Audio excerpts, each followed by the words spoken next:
Order order order. বাদীপক্ষের সকল অভিযোগ শুনানি শেষে আগামী 24 সাল পর্যন্ত এই শুনানি মুলতবি ঘোষণা করা হলো। শুনানি ইজ দ্য ক্লোজ। মহামান্য আদালত, আপনার অনুমতি পাইলে আজকে শুনানি শুরু করতে পারি। অনুমতি দেয়া গেল। আজকের যে বিষয় আমি আপনার সামনে উল্লেখ করব সেটা হইতেছে আমাদের দেশের মিডিয়া। এই সাংবাদিকদের পেশাটা কি আর তার হরতে আছে কি? আমরা জানি যে মিডিয়ার কাজ হইতেছে সবসময় সত্যকে মানুষের সামনে উপস্থাপন করবে, প্রকাশিত করবে এবং অন্যায় যে কাজগুলো আছে তার বিরুদ্ধে তারা নিউজ করিয়ে তারপরে প্রতিবাদ জানিয়ে মানুষকে সচেতন করবে। এইটাই তো মিডিয়ার কাজ, তাই না? কিন্তু আমাদের দেশের সাংবাদিক কি হরতে আছে? দেশ এদিক কীর্তে কী হয়ে যাইতে আছে এদিক তাদের কোনো খবর নাই। খুন, ধর্ষণ, গুম, অন্যায়, রাহাজানি, ভোট চুরি, ভোট ডাকাতি, মানুষের অধিকার হরণ, কত কিছু ঘটতে আসে। আজ পর্যন্ত দেখছেন মিডিয়া সেটারে ফলাও করে প্রচার করতে আসে। মিডিয়ার রঙিন কভারেজের ভিতর দেখবেন সবসময় উঠে আসতে আসে যে সিনেমা জগতের নায়ক নায়িকা কখন কি হরতে আসে, কোন নায়ক কয়টা বিয়ে হারলে, কোন নায়কের কয়টা বউ আনলে, কার সঙ্গে কার ঘর সারাসারি হয়ে গেলে, কোন নায়িকার ফেটে কোন নায়কের গেদু জন্ম নিলে, এই সব আপডেট নিউজ লইয়ে মিডিয়া আমাদের সামনে সবসময় সোচ্চার হয়ে রয়েছে। কিন্তু সত্য প্রকাশের বেলায় মিডিয়া দেখি মুখে কুলুপাইটে বইয়ে রয়েছে। এইটা কেন হইতে আসে? মহামান্য আদালত, আমার এখানে কয়েকটা নিউজের হেডলাইন আছে।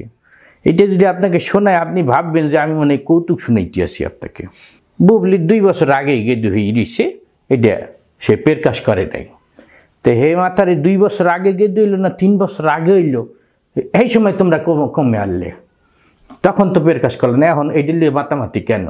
মহামান্য আদালত, পূজা সেরির আদরের বিলেইটা বইয়ে গেছে। এই পত্রিকার হেডলাইন, পরিমণির যে গেদু আছে তার কততম জন্মবার্ষিকী গেলে এখানে সে কয় পিস কেক খাইলে এবং কোন কেক খাইয়ে তার ডায়রিয়া হয়েছিল এবং কোন কেক খাইয়ে সে বমি হাঁটছিল। মাননীয় আদালত, মানে খুবই গুরুত্বপূর্ণ একটা নিউজ। এই নিউজটা যদি জাতি না জানে তাহলে আমাদের দেশের অবস্থা খুবই অর্থনৈতিকভাবে ধসে পড়বে, তাই না? মহামান্য আদালত, এই যে কয়টা নিউজের হেডলাইন পড়লাম আপনার সামনে, আপনি এখন বলেন যে এই হেডলাইন দিয়ে জাতির কী উপকার হইবে, দেশের কী উন্নতি হইবে? মহামান্য আদালত, এই যে সিনেমা জগতের মানুষগুলার নিউজ যেভাবে আমাদের সাংবাদিক ভাইরা প্রচার করতে আসে, এইভাবে কি দেশের কোনো গুরুত্বপূর্ণ ইস্যু কখনো প্রচার করে? দ্রব্যমূল্যের ঊর্ধ্বগতি, গাড়ির ভাড়ার দাম বাইরে যাওয়া, সব কিছুর দাম বাইরে যাওয়া, কিন্তু একজন মানুষের ইনকাম সোর্স জায়গায় স্টিল হয়ে খাড়াই রয়েছে। একজন মসজিদের ইমাম মসজিদের বেতন বাড়তে আসে না, তার সংসারে অভাব অনটন দেখা দিতে আসে। হ্যাঁ, টাকার অভাবে মা তার সন্তানকে বিক্রি করে দিতে আসে। অভাবের তাড়নায় একজন রিক্সা চালক গলায় দড়ি লিয়ে আত্মহত্যা করতে আসে। এই নিউজের হেডলাইনগুলো কি পত্রিকায় সচরাচর দেখা যায়? এইভাবে কি তারা গুরুত্ব দেয়? তারা জাতির আইডল হিসেবে যাদেরকে সবসময় উপস্থাপন করে এবং জাতিও যাদেরকে সবসময় আইডল হিসেবে যাদেরকে ফলো করার চেষ্টা করে, তাদের দ্বারা কি কখনো ভালো মেসেজ পাইছে আমাদের সমাজ?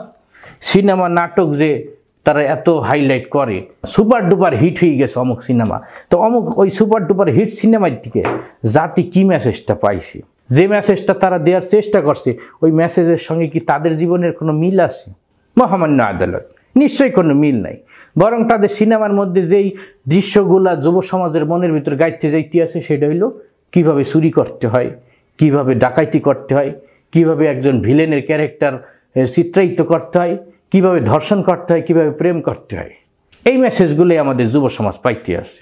তারা সংসারের মিল মহব্বত এবং পারিবারিক যে মেলবন্ধন লইয়ে মেসেজ দেয়, বছর শেষে দেখা যায় তাদের সংসারে ধস নেমে গেছে। একাধিক বিবাহ, পরকীয়া এবং বিবাহ বহির্ভূত সম্পর্কের কারণে সিনেমা জগতের মানুষগুলা হেডলাইন হইয়া জাতির সামনে প্রকাশিত হইতে আছে বারবার। এই মানুষগুলা কিভাবে যুব সমাজের আইডল হয়, এটি আপনার কাছে প্রশ্ন রাখি গেলাম মহামান্য আদালত। মাননীয় আদালত, এই যে আমরা যাদেরকে আইডল হিসেবে আমাদের সামনে উপস্থাপন করে থাকি, তাদের মুখের বুলি কি হয়? তারা বলে যে বিবাহ এটা একটা ধর্মীয় ধর্মান্ধতা। তারা বলে যে বুদ্ধিমানরা কোনো সময় বিয়ে শাদী করে না, কেনই বা করবে? তাদের কাছে ফ্রি মিক্সিং, ফ্রি সেক্স, এই জিনিসগুলো তাদের কাছে একটা স্বাভাবিক বিষয় হয়ে দাঁড়াইছে। আর বিবাহ শাদী তাদের কাছে একটা ধর্মীয় গোড়ামি হয়ে দাঁড়াইছে। তারা এইটাই জাতিকে মেসেজ দিতে চায়। বিয়ে করলে একটা ঝামেলা হয়ে যাবে, পরের মাইকে আইন নিয়ে তার ভরণ পোষণের দায়িত্ব নিতে হইবে, আর যদি না চাইতেই দেহ পাওয়া যায় তাহলে এটা তো একটা মানে না চাইতে বৃষ্টির মতো একটা প্রাপ্তি হয়ে গেল, তাই না? এই ধরনের মেসেজ তারা তাদের সিনেমা নাটকগুলোতে দিয়ে আমাদের যুব সমাজকে নষ্ট করতে আসে। মহামান্য আদালত, আপনার কাছে আরেকটা জিনিস আমি উপস্থাপন করি। এই জগতে কাউকে কাউকে দেখা যায় গোপনে বিয়ে করে ফেলাইছে। গোপনে বিয়ে করছিস তোরা, ভালো কথা, কাউকে জানাই নাই, কিন্তু 2-3 বছর পরে এসে সাত করে তার ওই প্যাট ফুলা বউডারে মানুষের সামনে উপস্থাপন করে প্রকাশ করে যে আমরা বিয়ে করে ফেলাইছি 2-3 বছর আগেই। তাদের এই উপস্থাপনা দেখে জাতীয় তাদের কাছ থেকে মজা লিখতে আসে, বিনোদন লিখতে আসে, তারাও ফেসবুকে হাসতে হাসতে পোস্ট করতে আসে আগে গাবিন পরে কাবিন। মহামান্য আদালত, অত্যন্ত দুঃখের সাথে বলতে হয় এই খবরগুলাই কুড়াই বেড়ায় আমাদের সাংবাদিক ভাইরা। তাদের কাজ কোন নায়িকা কবে গাবিন হইলে, কার কোথায় বিয়ে হইলে, কার কয়টা বিয়ে হইলে, কার গেদুর কয় মাস চলে, কার কবে বেবি হবে, ওই বেবিটা হওয়ার পর সর্বপ্রথম কী করে চিক করতেছে, ওই বেবি কবে প্রথম কোথায় প্রস্রাব করছে, কার কলে প্রস্রাব করছে, কার কলে হাগু করছে, কোন কোম্পানির ডায়াপার কিনছে, ওই কোম্পানি চলে আসে শ্যুট করিয়া, তারা এসে তাদের ওই ডায়াপারের বিজ্ঞাপন দেয় যে অমুক নায়িকা দেখেন তার বাচ্চাকে গেদুকে সর্বপ্রথম আমাদের কোম্পানির ডায়াপার পরাইছে, আপনারা এই কোম্পানির ডায়াপার ব্যবহার করেন। এই যে একটা বিজ্ঞাপনের পণ্য বানিয়ে দিয়েছে আমাদের নারী সমাজকে, মাতৃ সমাজকে, এইটার দায়ভার কারা নেবে? মহামান্য আদালত। মহামান্য আদালত মাঝে মাঝে ধর্মীয় প্রতিষ্ঠানের দিকে আঙ্গুল তোলে, মাঝে মাঝে ধর্মীয় বক্তাদের উপর আঙ্গুল তোলে, ধর্মীয় মানুষগুলোর উপর আঙ্গুল তুলে বলে যে আপনাদের কী অবদান আছে দেশের মধ্যে। সমস্ত অবদান তারাই দেশের পিছনে রাখছে। অথচ দেখেন মহামান্য আদালত, কয়েকদিন আগে আমাদের দেশের ছোট্ট একটা বাচ্চা 111টা দেশের ভিতর কোরআন প্রতিযোগিতা দিয়ে 3 নম্বর স্থান অধিকার করে দেশের মুখটাকে উজ্জ্বল করে লইয়া আইছে। সুতরাং মহামান্য আদালত, আপনার কাছে যে নালিশটা লইয়া আইছিলাম সেটা হইল, একটা দেশের শক্তিশালী প্রচার মাধ্যম হইল মিডিয়া। এই মিডিয়ার মাধ্যমে আমাদের সাংবাদিক ভাইরা যেন এই সমস্ত আলফালতু নিউজ না করিয়ে সত্যটাকে প্রচার করে, কোনো ধর্মের অনুভূতিতে আঘাত না দিয়ে ধর্মীয় ভাব গাম্ভীর্যতাপূর্ণ নিউজ করে এবং ধর্মের প্রতি শ্রদ্ধা জ্ঞাপন করে, তাহলে দেখা যাবে আমরা সুন্দর এবং সুস্থ একটা দেশ, সুস্থ একটা রাষ্ট্র পাব।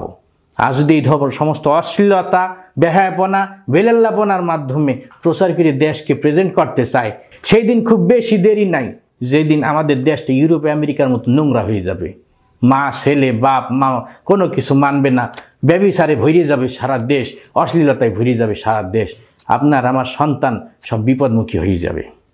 এই নালিশটা আপনার কাছে রাইখে আজকের মতো আমার শুনানি শেষ করতে আসি। মহামান্য আদালত। Order order order. বাদীপক্ষের সকল অভিযোগ শুনানি শেষে আগামী 24 সাল পর্যন্ত এই শুনানি মুলতবি ঘোষণা করা হলো। শুনানি ইজ দ্য ক্লোজ।